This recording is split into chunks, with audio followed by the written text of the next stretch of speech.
The stock market has seen very high volatilities in the last month and two.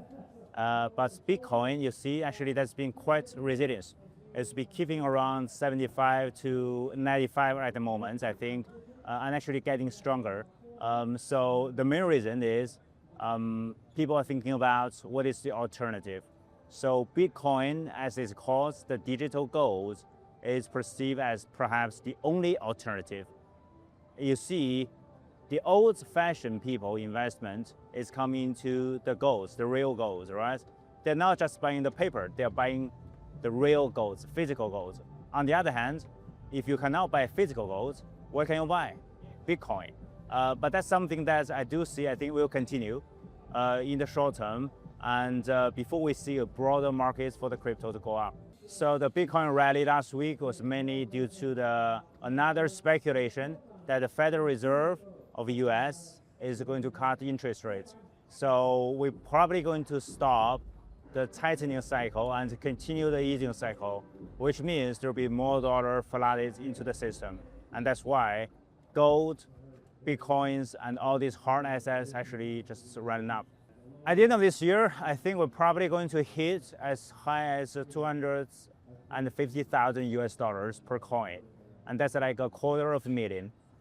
This is like kind of, I would say, not bullish. Some are base projections, but it won't be at the end of the year. At the end of the year, it probably will be lower, but sometime from now to the end of the year, we're probably going to hit that level, or at least very close to that level, and start to see some corrections.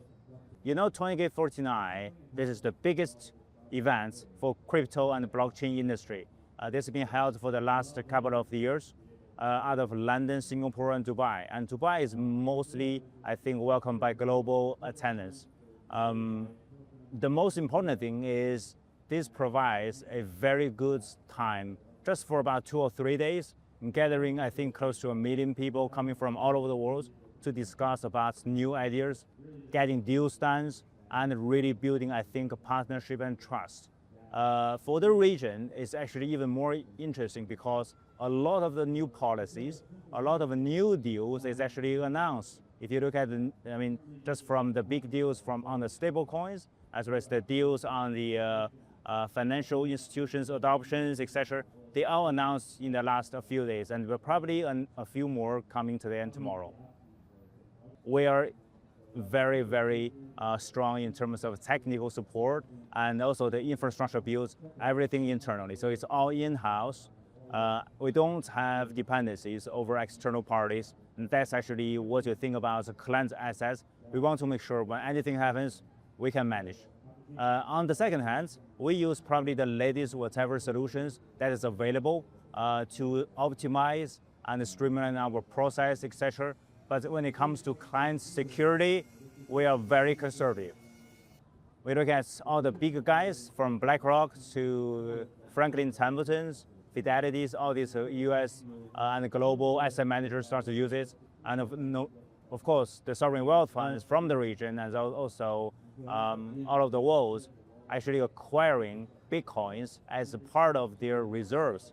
When I say reserves, this is a very, very low risk asset. Most of the institutions keep on their balance sheet.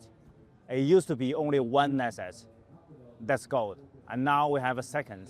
Although in small amounts, percentage-wise, but that's Bitcoin. And actually, that's actually very, very promising and also reassuring for the smaller and maybe retail investors to think about how much they should put.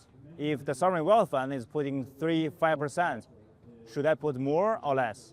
I think you should have something, if not zero. So stable coins was built essentially for cryptocurrencies to be easy to trade and transfer money across borders, remittance or payments.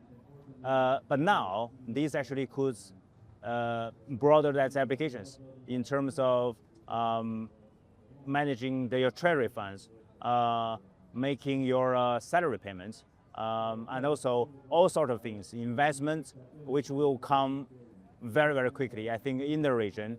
Although in other parts of the world, for example, Singapore and the US, we have seen some use cases, but this will really grow here.